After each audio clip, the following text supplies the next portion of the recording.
Welcome to Discover Indie Film. I'm Jeff Howard, and I have filmmaker Agnès Shinozaki with me. Hey, Agnès. Hi, how are you? Good, and it's so good to meet you. So good to meet you as well. Yeah, I will tell everyone right off the bat, you co-wrote and directed the film Lollie, which we had at Film Invasion Los Angeles in 2025. We showed it in the theater. It looks so good, by the way. Thank you.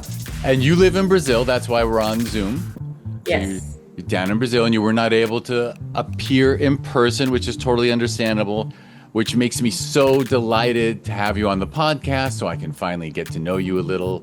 Because, you know, when you watch people's films and you run a film festival, you always want to talk to the people about their work. And I will mention that Lollie, your short film, won 2 awards. You won the Filmmakers Award for Outstanding Short Film Drama and the Filmmakers Award for Outstanding Director of a Drama. Oh my God. Yeah. And I know that was like 8-9 months ago. So and I will add that when I call it the Filmmakers Award, that means it was decided by our filmmakers jury, which is all alumni. So that is actually an award from your peers, right? Because I always say to everybody, you know, the grand jury awards with the word grand in it, those are chosen by the selection committee.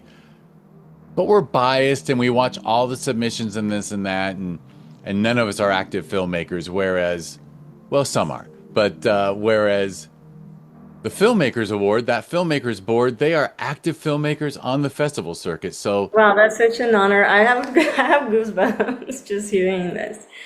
That makes me so happy, really. Wonderful. Well, it's a wonderful film. And we will surely talk about it once we get to that part of your story. And I can share with everyone, it's not online, so you can't watch it yet. But if and when it is, we'll put a link in the show notes so people can watch your wonderful film. It's yeah, and it's up to you what we do as far as spoilers, or if we just dive right into the story of it when you get to that part of your tale. But I say your tale because I'm about to ask you for your artistic story. What you seem to be it's just a wonderful film. So you're a super talented writer and director. So, and it's always interesting how someone ends up there. So what, were you a creative kid? Did you get interested in film early? Did it come later? How did you end up an indie filmmaker? I was born, like, my whole family is creative, especially my dad's side. Like, everyone either draws or paints or like everything from music instruments to like sculptures. So that was already in my blood, I guess. And my aunt and uncle used to own a film theater. And they ever only played, my uncle very much hates mainstream, so he ever only played like European and Asian films. So I kind of grew up watching those genres and films that I wouldn't usually watch elsewhere. And I guess That is so cool. yeah, as a child, I feel like that's such a privilege, right? Some of them weren't like too appropriate for my age, sure, but most of them were really nice. And so I got this different perspective, I think, on just like filmmaking and what a good picture would be like.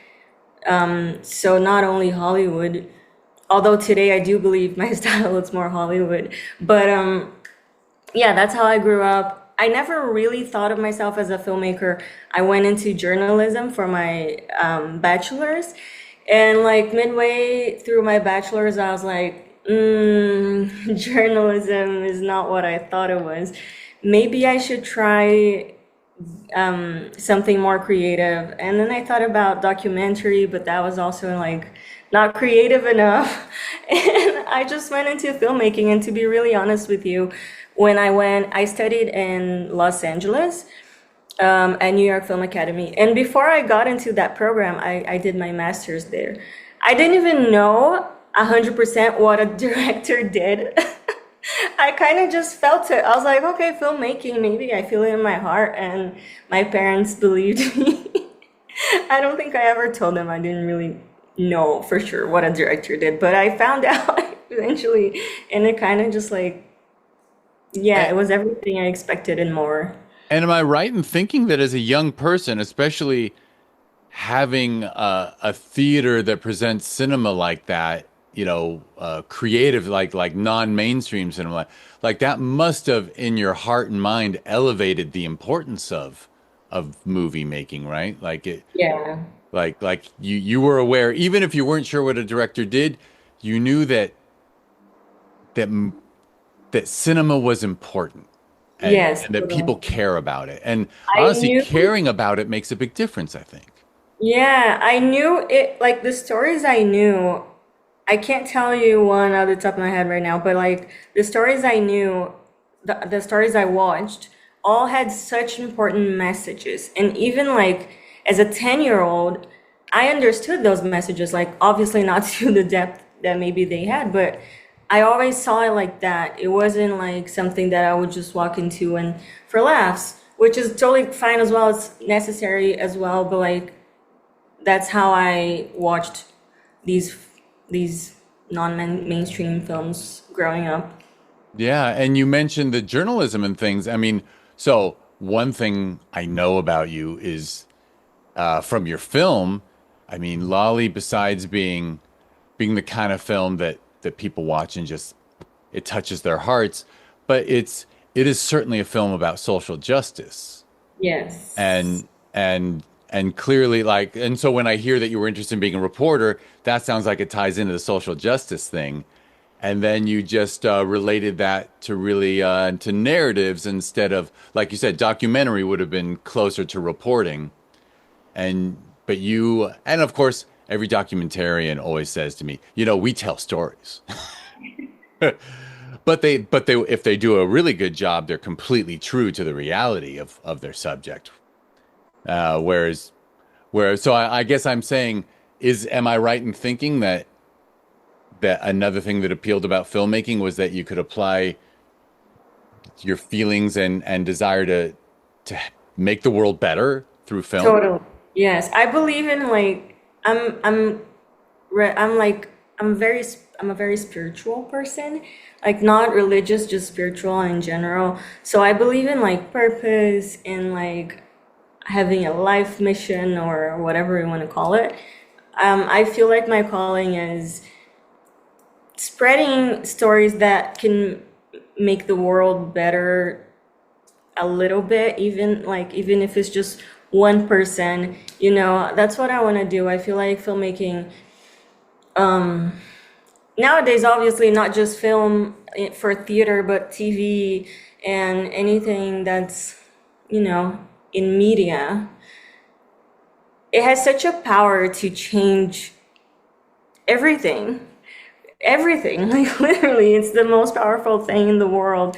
How you can connect to people you would never meet, or people that just like can, I don't know, change their perspective on something because they watched your story.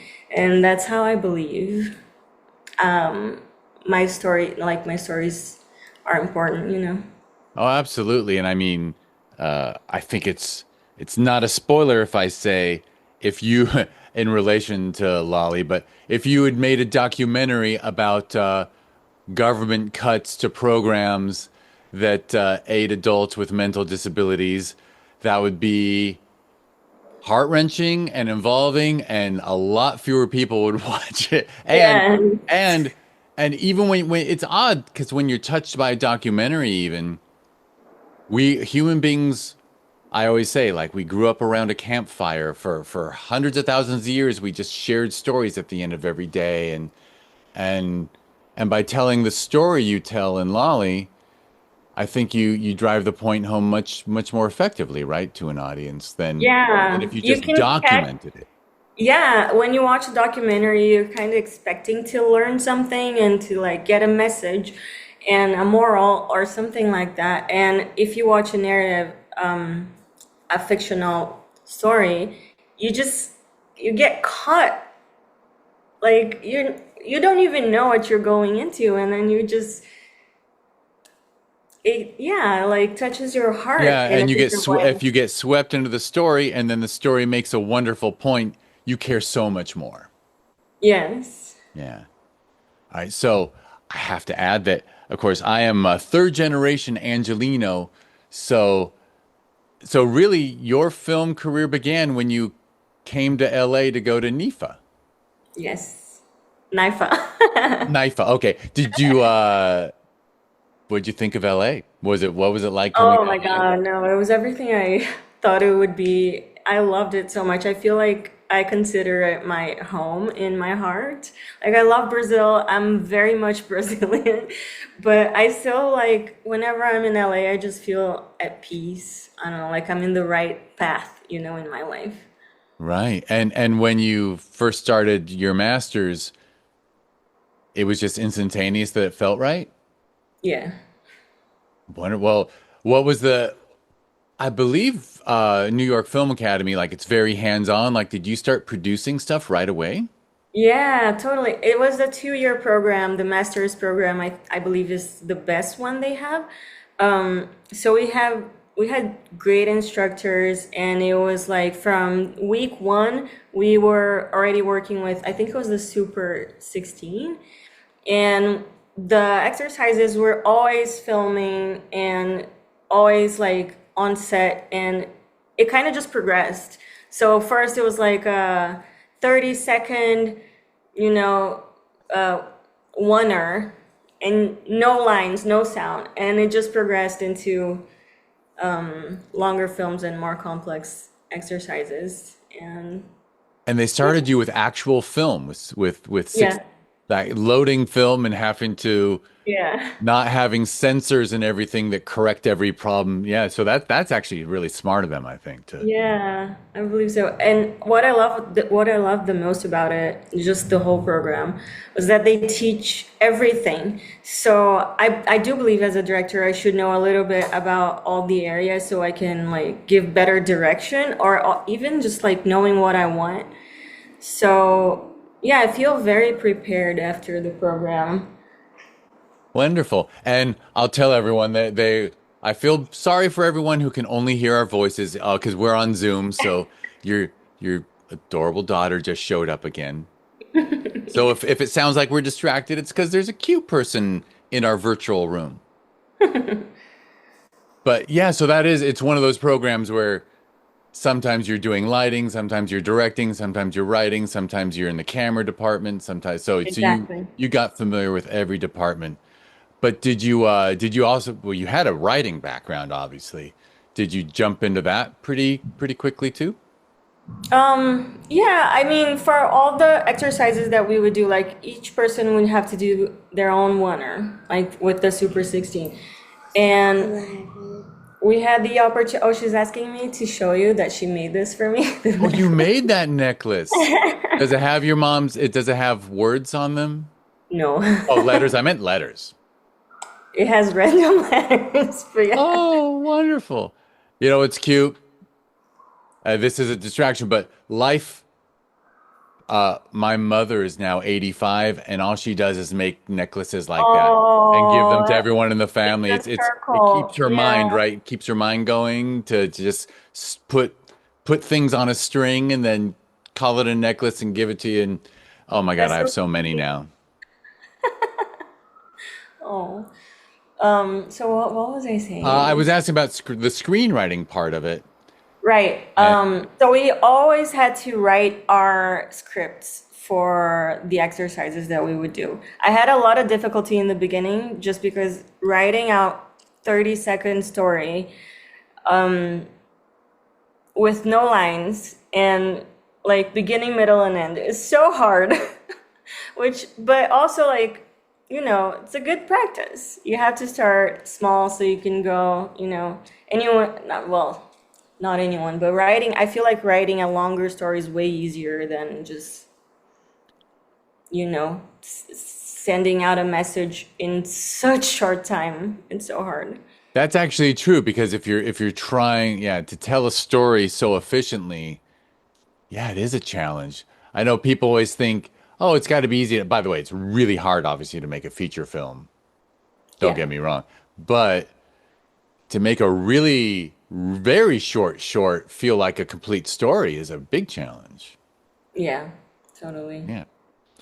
So you were doing that, and when you were trying all the different departments, you had your mindset on directing pretty I much. had my moment where I thought I wanted to go into cinematography.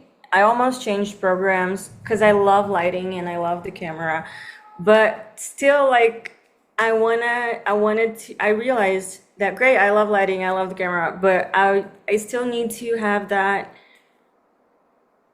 the part where I can lead the acting for me is the most important one. Obviously, because I love the camera and all of that, my directing is very like visual based. So I love framing and angles and everything the camera can do to, tell the story in a more profound way.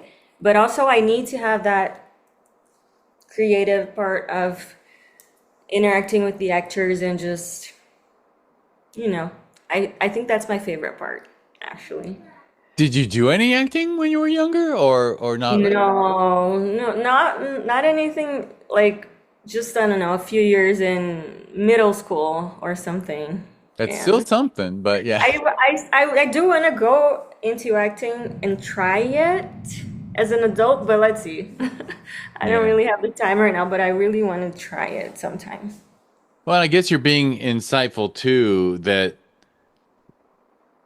as the director, it really is your actors helping you tell that story. I mean, everyone's helping you tell the story, but the people on screen, that's who really is resonating, right? So, Yeah, yeah, if you don't get what you need out of your actors, it doesn't matter how great the shot looks. exactly. I I also I think that journalism taught me really how to talk to people and how to like squeeze what I want out of them in a loving way. So I always use those skills on set.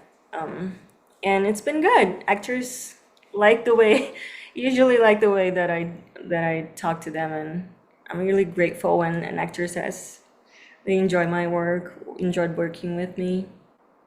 Yeah, so you were up here, uh, going to getting your master's, and I assume you made a ton of shorts. Yeah. A ton Yeah. of shorts. Did you were any of the ilk that you decided, you know what, I'm going to take this on the festival circuit, or not while you were in school? I have one that it's about a storm is about to hit right here in São Paulo. I have one that I kind of want to try. It just needs it needs some time for me to go back to it and just maybe re-edit it. I don't know. I'm looking into it maybe. Right. But it's a right, as a film you made as a student, you wouldn't want to share it with the world until you bring it up to your current standards or closer to your current standards. Yeah. Yes. And Definitely. and then I am laughing because someone is using it looks like a roll of gift wrap as a Yes, it telescope to look at the back of your head. That's okay. This is officially the cutest podcast number 652 is now hit new levels of cuteness, including when oddly enough, I think my daughter did this podcast when she was like 9. She had a day Oh. off of school, and I said, "What do you want to do?" And she said, "I want to be on your podcast." Oh, that's the sweetest So I thing. had her answer the 4 questions of all her favorite films and all that. Oh my gosh, I'm gonna look that up and I'm gonna listen to it It's a after. it's a fun one. And then she did it again, I think it's 16, 15 or 16. So I think I joked with her, yeah, every 7 years we'll bring you on and we'll see what your if your taste has changed. All right, but cuteness aside, so so then did you were you writing more scripts after well the script for Lolly, is that the first thing that you made after school? That was I wrote it for my thesis film, the thesis project. So I wrote it in school. You wrote it And in school and you knew and in your mind you're like, I will you wrote it to shoot in Brazil, obviously. yes. Yeah. Um I had the opportunity with NIFA to come to Brazil, shoot it, and then go back to the program to edit and finalize it. So it all worked out well. They give us like a few months to do that if we want to shoot in a different country, because there's so many international students. So a lot of people like shoot in China, in India, which is really cool. And yeah, There is, I have met so many Chinese students going to film school in the United States. It's so fascinating to me. I won't get into politics, but I just I love that the storytelling is universal. So this is so Lollie's your thesis project. yeah, So you got your master's based on this wonderful film. yes. All right. Well, what was the process like uh, heading home to shoot? Obviously, you couldn't lean on all your everyone in your classes to crew up for you.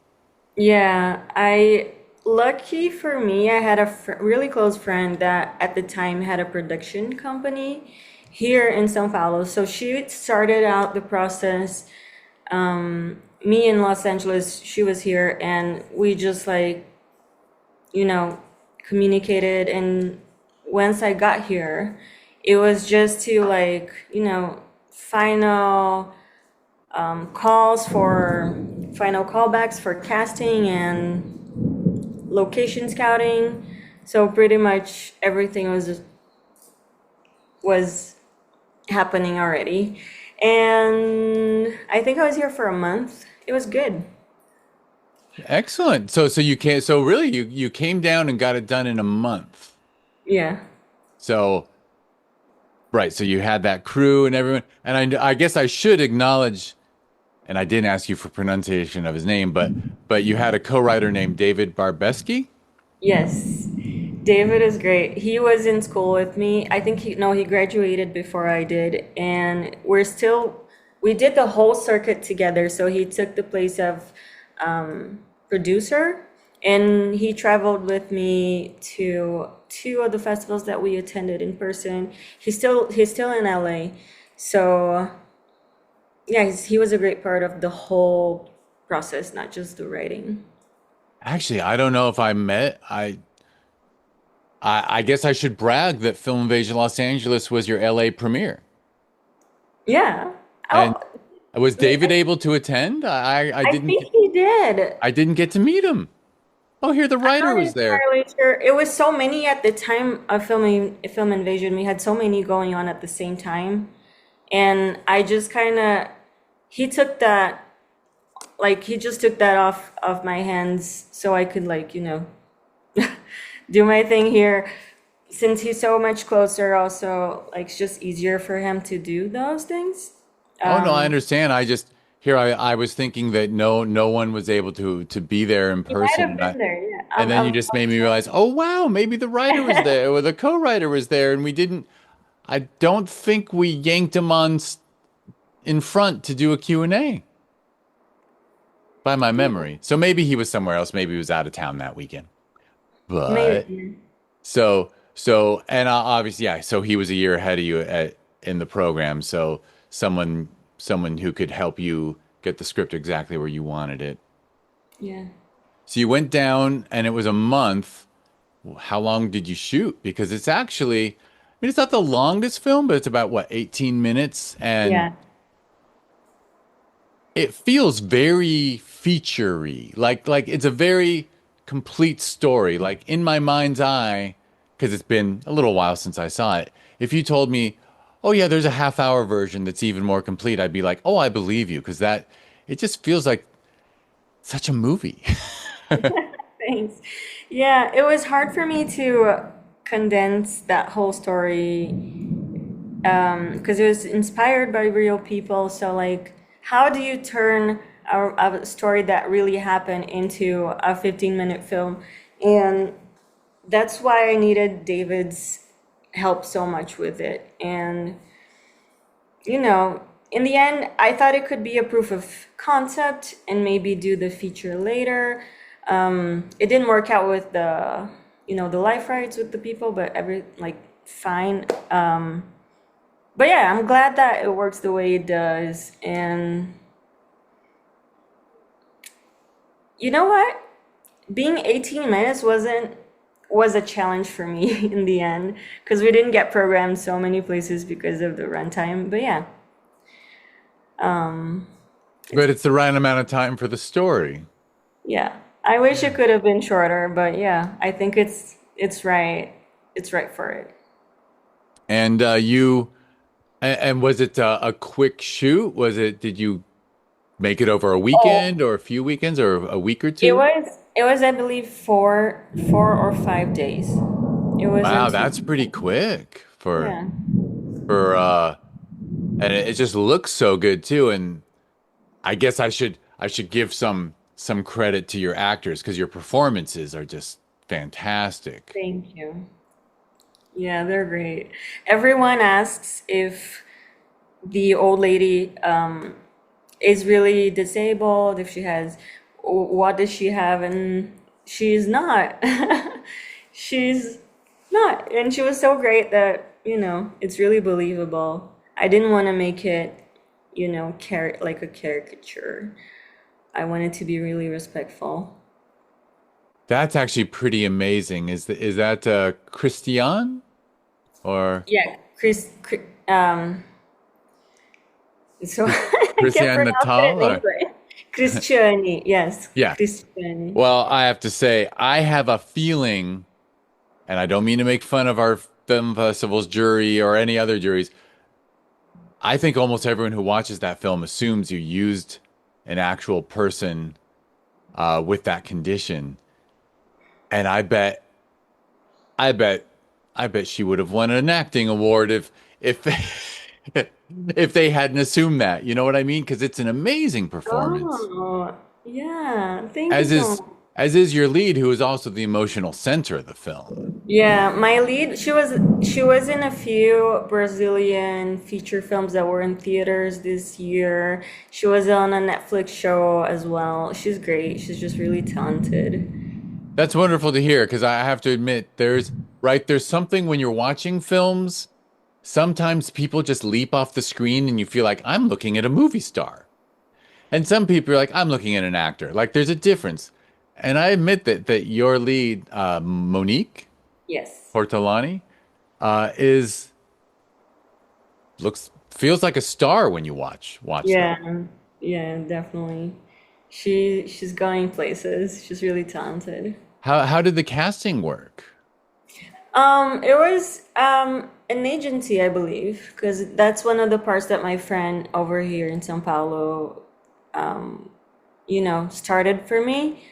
But when I got here, yeah, I went to the agency, so we had like the few callbacks, and she was there. I looked at her, I was like, "Yep, that's it. I don't need to see anyone else." Right. So you got a nice right. So they were giving you options and then you're like, well, wonderful options. I don't have to refine it from here. Yeah, Which makes sense because obviously casting from another city is difficult.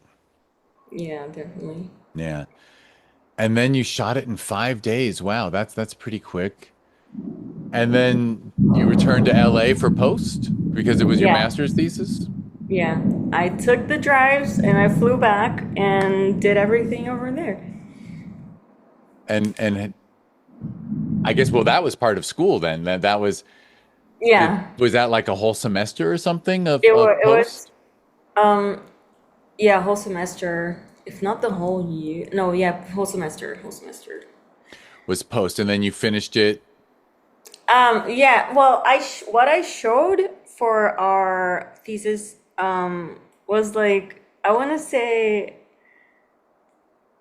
it was an earlier cut. So what I did, it was long. You know, it wasn't as tight as it is right now, but after I left school, so the pandemic came and I took that time to, keep working on it, and I feel like that was really necessary. So I really only finished it in 2023, I believe. Oh, and you started it pre-COVID. So it was before Yeah. COVID. Oh, it was like right when I graduated on in like February 2020. So like just before. Oh my Yeah. goodness. So you literally get your master's and then the world shuts down. Yeah, so I kind of put the production on hold too, like, because I had a pretty, the cut was good, but it still needed a lot of work. And since everything shut down, I kind of, it kind of just like, And did you weather out the lockdown up here or did you move back to Brazil? I moved back in August 2020 because I got pregnant with her, and her dad is from here, so I moved back to be with family. Gotcha, gotcha. Like you have a life as well as a career. Yeah. And Well, yes, also, sometimes life is funny. I always tell the younger people in my family who are, finishing college and thinking about where to live, I go, everyone chooses where they live based on two things. It's either you go somewhere for a job or you go somewhere for love. yes.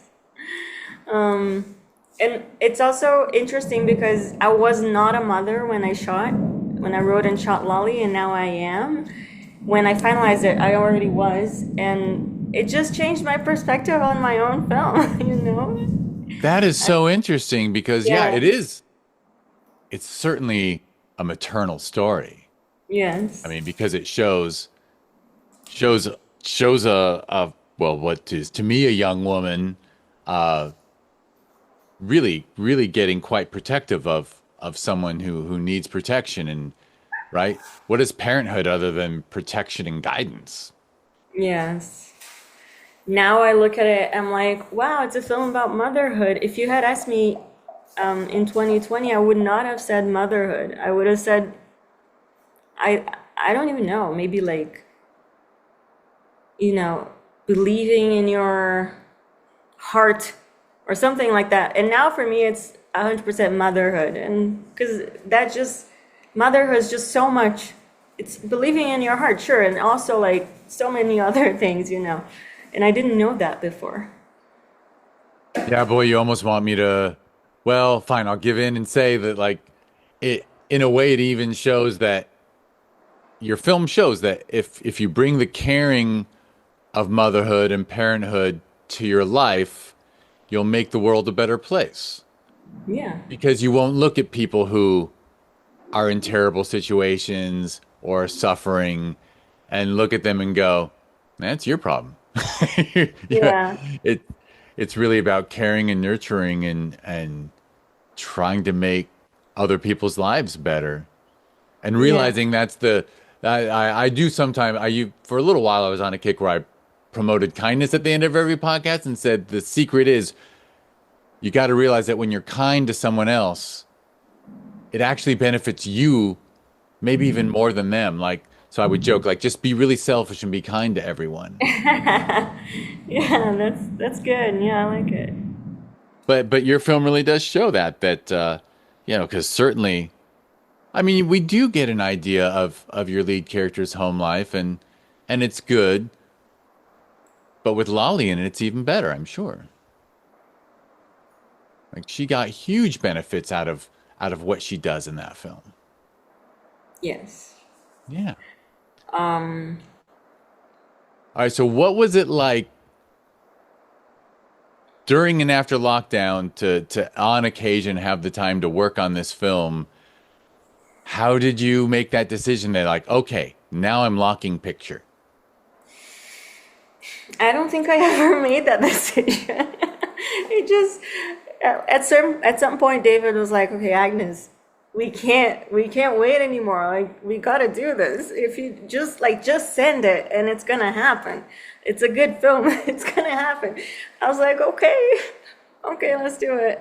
But if you keep going back to it, you keep finding stuff to fix and change and trim and so yeah, I just had to stop at some point. But I didn't really work on it during lockdown. I had some time there where the whole world was upside down and I was just like taking care of my mental health. So I paused it for a few months there. Um, yeah, And and then then I just and it sounds like as you were working, so you were editing it yourself, yes. and then you had your co-writer David to just send cuts to every time you'd export something. You'd be like, okay, here's the latest. Yeah, So good to have a collaborator. it is. It really is. Especially when it's someone that really gets the story and loves it as much as you do, because it's as it's mine as much as it's his. Wonderful, wonderful. And and so then you locked it, and was there also sound and other things to get done, or did you do all that yourself? I did the sound mixing, and then I had a composer um, who like polished things a little bit and treated here and there. But yeah, and fun fact, I never really got color done because um, I didn't really have time. I was like, David said when he said, okay, it's time to send it, and my colorist just wasn't available at the time. My DP didn't trust anyone else to do the job. So he was fine with me sending it without color correction. And yeah, it is what it is. It still looks great. He's very talented as well, the DP, Gabriel. He's really good. Right? I mean, could have fooled me, yeah, because it looks wonderful, and in no way does it look like it needed a color correction even. Thank you. Wow, wonderful. So then and then you just jump in. So around 2023 is when you finished. Yes. And you had your version for you and your collaborators to send out to the world. Yes. Did you did you get to show it in Brazil at a festival? No, I didn't really bring it here. I focused in the US, especially because I want to go for the artist visa eventually. I want to get an O1. So I just focused there. Also because I love LA so much, like I want to be there. I want to have my art represented in the US. It just means a lot to me. So that's where I focus right now. Maybe in the future I'll take it around Brazil. So interesting. So you haven't gotten to sit in a theater and watch it with an audience yet. No, no, no, no, no, wait. I I I Oh, you got to do attended that at school. No, I did it in 2024. I attended three festivals in Oh, person. nice. Yeah, out of the, I want to say 20, give or take, that we got into, I attended three. Oh, nice. Okay, that's good. Here I was thinking you needed to play down in Sao Paulo to. No, and I'm really lucky that I got to do it, because I traveled from São Paulo to Austin, Rochester, New York, and damn, which one was the last one? Oh, Orange County. So I was there for those. Yeah, traveled all the way just for the festivals, and it was such great experiences. I really wanted to come to Film Invasion too, but yeah, I couldn't afford it at the time. Life happens. Heck, Yeah. tomorrow we're recording this in January, and tomorrow we have Film Invasion Lima, Peru launches tomorrow. Oh, nice. And I really wanted to be there, but it was financial. I was like, you know what? Oh, it's January. I can't start the year throwing stuff on a credit card. Yeah. So I completely understand. No worries. And as I like to brag about Film Invasion Los Angeles and now Film Invasion Lima, but and the sister festival Sherman Oaks Film Festival is, we're idealists. We just want to show the best films possible. If we get an amazing film from Brazil, we don't assume that that person will fly up and be there. We just are like, we're going to show our audiences the best film submitted this year, Oh, that's and really great we to we hear. certainly don't sit around going, well, how many tickets will this film from Brazil sell? Like, it's just not what we're about. Um, I definitely want to be back next year, maybe, and then I'll attend, and I'm If you're sure it'll ever, be so much fun. we alumni is always welcome. Anytime, just ask for. I'll get you a free badge made. Since after all, you didn't get to use your badge last year. Yeah. Thank you. Well, so are you continuing now? it's been on the circuit for over a year, I guess. So are you have you written more? Are you have a next step planned? Yes, I have a screenplay that's finished, and I'm just about to start production. Maybe I want to shoot in March. So right now I'm going into casting. It's a much shorter script because, lesson learned, and I just want to get it, shoot it and send it out this year and do everything all over again because it was so much fun. The whole circuit, everything, everyone I met, it was such a great experience. And I'm sure this film's going even farther than Lollie, just because I kind of wrote it. I wrote it from my heart, but I also wrote it to be like almost like I tailored it to be selected in more festivals. Yeah, well, that makes sense because you got an experience, you got to experience the festival circuit. And look, if you want to make a home video that's just for you and no one else to see, that's one thing. But I mean, an artist and a filmmaker is making something for an audience. And once you experience that film festival audience, yeah, why not, right? Yeah, Why not it's take? In fact, fun. I've had filmmakers tell me I learned from sitting through tons of festival screenings that during your credits, you should always put like a little bit of video like next to the credits so that people stay engaged during your credits as they're rolling. Because they're like those the films that do that and then have a little tag at the end. There was just he's like this one filmmaker's like it's so much more memorable, I'm doing that actually for my next one. right? So you picked up on it too. Yeah, Very cool. I'm And really should I excited. assume the next one also has a bit of a purpose, a social Yeah. purpose? Um, um, so it's, can I tell you? Can I It's up tell to you what you. it is? Yeah. I don't. I would feel safe. No one's going to steal the idea. But it's up to you. Yeah. It's up to you what you share. It's a mother and a child, and it's the boy's birthday. So she throws a little birthday party, and no one shows up to the party. And it's a dramedy. Dramedy? Did I say that right? Yeah. Dramedy. And the child is deaf. That's So, and it's not very. about deafness. It's just like, why not have a lead that is deaf, it makes the story so much more complex and interesting, and it's gonna be funny and sad and hopefully hit all the spots. I'm really excited to do it. Wonderful. God, I'll just share with you. We had many years ago, not too many, but I'm gonna guess 2019 maybe. Might have been pre-pandemic. We had a feature film uh, that was completely cast with deaf actors playing deaf. That's awesome. And holy crap, I'm forgetting the title.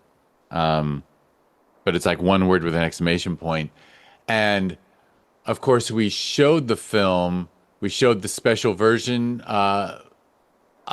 So anyway, I got the experience of being in in a room with a 90 seat theater where probably 70 of those 90 people were deaf. And so the Q&A was mostly signing with an interpreter stating things for those of us who couldn't understand sign language. And it was the most amazing experience to know how deaf people feel when they're in a room full of hearing people and being left out. Right. It was powerful. It was really powerful to be a part of that. Wow, I can only imagine. It sounds awesome. It It sounds was like really an cool. I really should maybe I will look it up while we chat. But so that one, but I distracted myself. So you're gonna shoot that one very soon. Are you yes. gonna are you casting? Oh, you're already casting it. I'm just about to start casting. Excellent, excellent. it's really tough to find deaf children that are interested in playing in films, especially here in Brazil. I guess filmmaking outside of like advertisement is not that big. So it's been a challenge. So we're probably gonna go for like a non-actor child, someone who's never worked with the camera.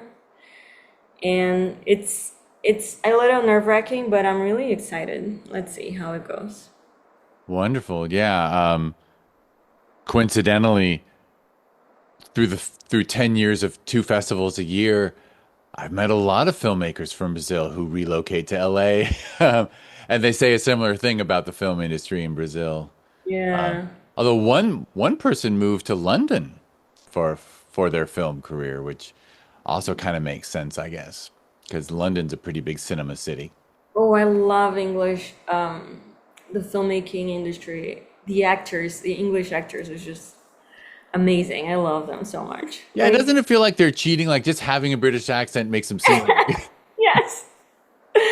but That's so true. there is something special in their world, yeah, and they are so good at making stories about less glamorous people and less in Yeah. small towns and all that, which yeah, Hollywood just it's all about glamour. It's needless to say, I'm with you. I love British cinema. Well, that's excellent.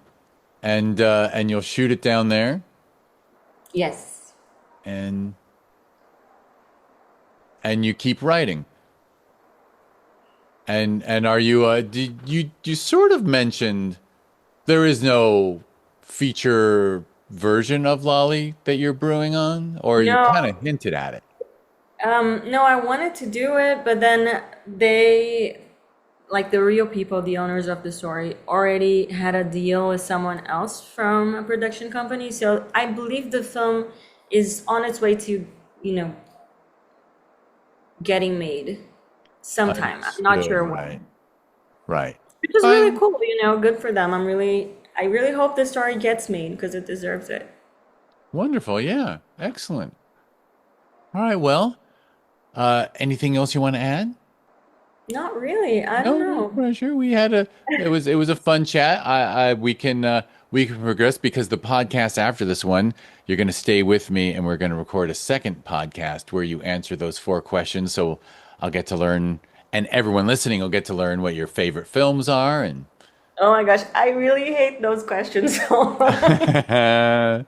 well, the funny thing is that's why it's rephrased as just name three favorites. Like it's not the best three of all time. It's just Yeah. three that you love. We know you love more than three. We all love more than three. Yeah, and then it's overrated, underrated, and something that lesser known that people should look up. Yeah.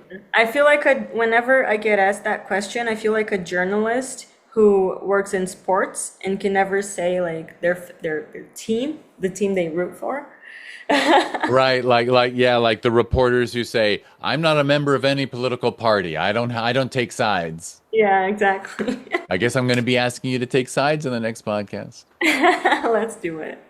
All I'm right. ready. Well, I will wrap us up then. So first, thank you so much, Agnes. It was really fun. Thank you. Thank you for doing this, not just with me, but with, filmmakers from everywhere. It's so good to have our stories, our personal stories heard. Thank you. Thank you. All right. Everyone, you heard that. You should be listening to this podcast. Listen to all 650 or so. But if you want to learn more about this, well, first of all, there will be clickable links in the show notes for things you should follow, including, I didn't double check, but we can put Agnes's Instagram there if you've got it, or anything you want, website. So those will be clickable links in the show notes, as well as if you go to discoverindiefilm.com, that is for the podcast, and at DIF Wins is the social media handle everywhere. If you change that .com to .org, if you go to discoverindiefilm.org, that is the nonprofit that runs Film Invasion Los Angeles, where we were honored to premiere Agnes's film Lolly, as well as its sister festival, Sherman Oaks Film Festival, that we just hold. Film Invasion Los Angeles is every June. Sherman Oaks Film Festival is every December, 6 months apart, so we don't have to work too hard And honestly, we couldn't pick a name when we were launching them 11 years ago. So we have two festivals 6 months apart. And so you can learn all about them and get links to them at discoverindiefilm.org. And I mentioned them as sister festivals, and I already mentioned Lima, but they've got a cousin who lives in South America now, Film Invasion, Lima, Peru. A wonderful team down there running it, and I'm just helping and supporting and mentoring. So it's really rewarding to see it grow. All right, Agnes, I will thank you one last time. All right, thank you. And thank you everyone for listening.